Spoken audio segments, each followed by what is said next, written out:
ପିଲାମାନେ ସପ୍ତାହରେ କେତେ ଦିନ ଆସେ? 7 ଦିନ। 7 ଦିନ ମାନଙ୍କର ନାମ ଜାଣିଛ?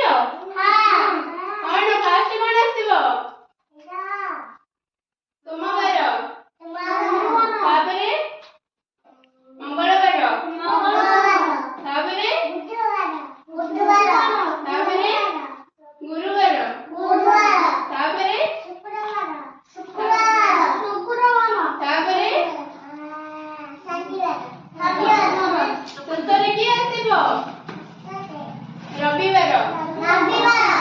ରବିବାରଟା କଣ ହେଇଥାଏ ସେଦିନ? ସ୍କୁଲ କଣ ହେଇଥାଏ? ସ୍କୁଲ ଛୁଟି ହେଇଥାଏ। ତାପରେ ପୁଣି କେବେଠାରୁ ଆସୁ ସ୍କୁଲ? ସୋମବାର ଠାରୁ ପୁଣି ଆସୁ ସ୍କୁଲ ହେଲା। ଆଉ ଥରେ କହି ଫାଷ୍ଟ କୋଉ ବାର ଆସିବ?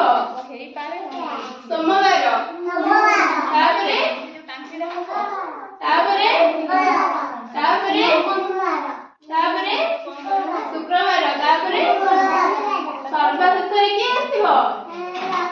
ରବିବାର। ରବିବାର ନା କଣ ଲେଖା ହେଇଛି? ଫାଷ୍ଟ କୋଉ ବାର ଆସିବ? ସୋମବାର, ତାପରେ ତାପରେ ତାପରେ ତାପରେ ତାପରେ ତାପରେ ରବିବାର।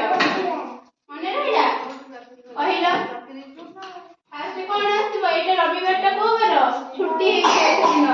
ସେଦିନ ସ୍କୁଲ ଆସ? ରବିବାର ସ୍କୁଲ ଆସ? ସ୍କୁଲ ଆସ ନା, ଛୁଟି ସେଦିନ ହେଇଥାଏ।